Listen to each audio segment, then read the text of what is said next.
guys, welcome back. So what we're looking at today are lessons 10 and 11. So lesson 10 is what are percentages? So let's go ahead and jump right in. So coins, complete the table to show the values of these US coins. So we have all these different coins here. So we have a penny. What's its value in cents? It's 1 cent. What about a nickel? 5 cents. A dime? 10 cents. A quarter? 25 cents. A half dollar is 50 cents. And a dollar is 100 cents because a dollar would represent one whole. So the value of a quarter is 25% the value of a dollar because there are 25 cents for every 100 cents. So you can see that in this tape diagram here. Now, write the name of the coin that matches each expression. So 25% of a dollar. That's going to be a quarter. 5% of a dollar. That would be a nickel. 1% of a dollar.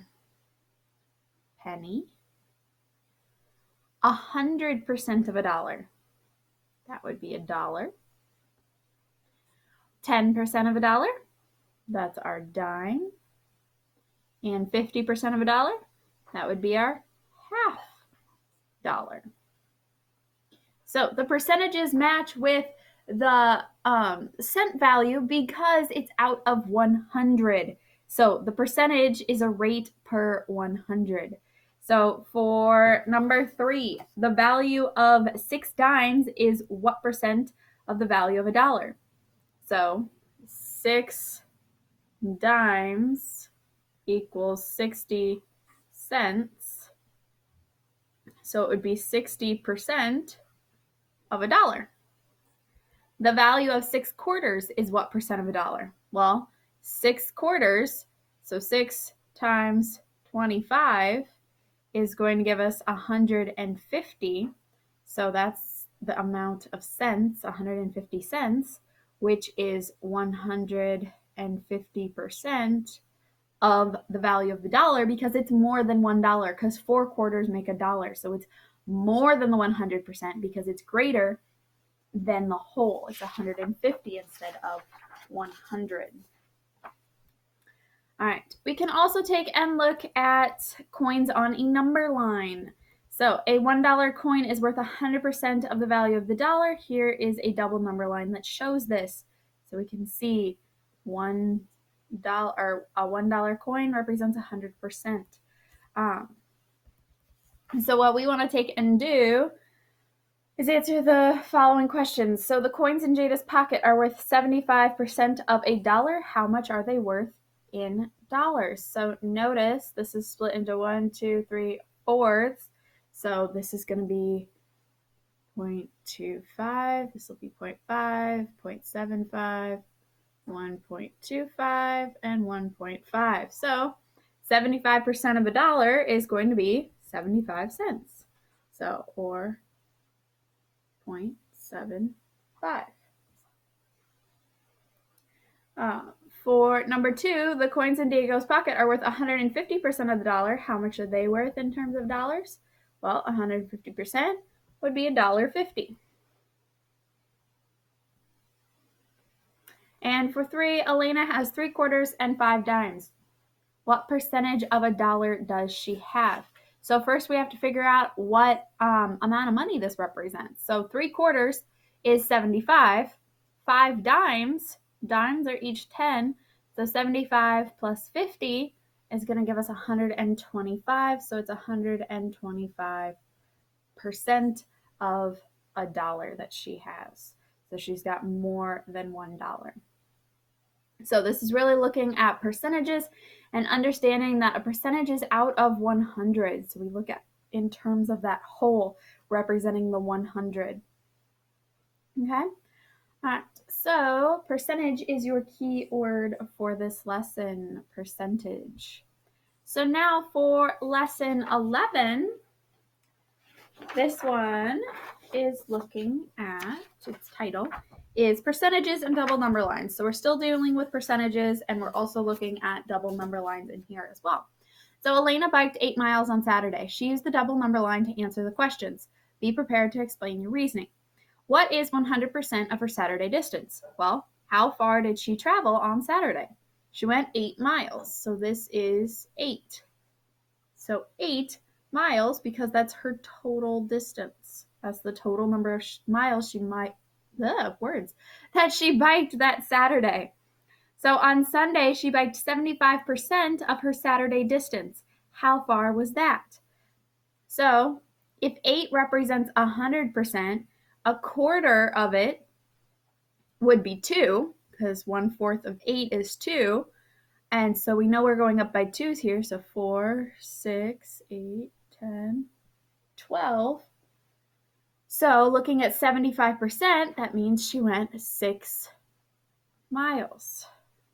75% of 8 is 6. So we take 0.75 times 8, and that would give us 6. On Monday, she biked 125% of her Saturday distance. How far was that? Well, we already filled out the rest of our double number line. We can see the 10 miles here with the 125%. So she went 10 miles. So we'd take 8 times 1.25. We'd multiply those together to find out how much or how far she went. For the next part, puppies grow up. Jada has a new puppy that weighs 9 pounds. The vet says that the puppy is now at about 20% of its adult weight. What will the adult weight of the puppy?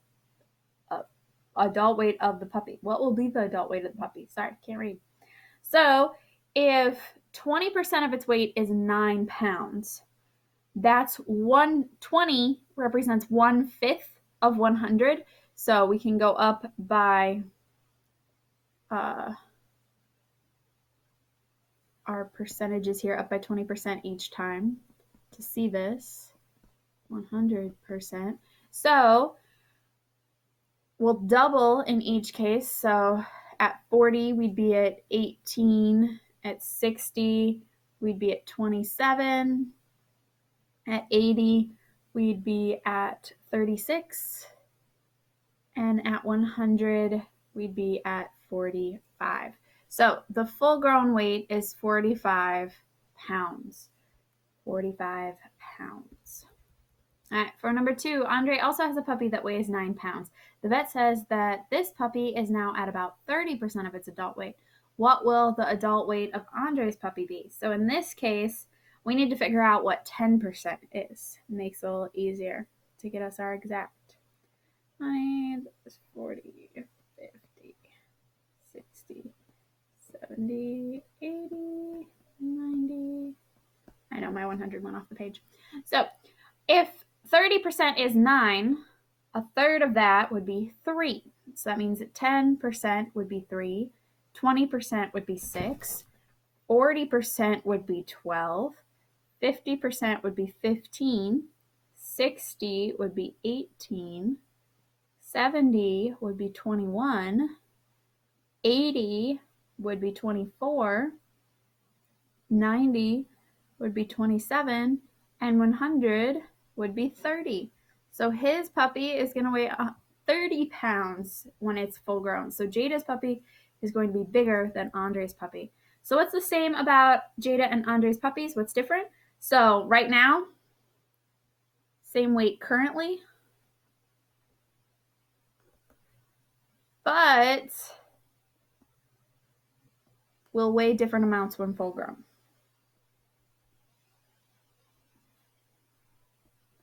So it's important to know what percentage each of those weights was representing, because in the end, it works out that they're going to weigh different things. They aren't always going to be the same. So keep that in mind when you're dealing with your percentage. Always know what percentage of a whole you're working with. All right. If you guys have any questions, feel free to ask. Have a wonderful day. Bye, guys.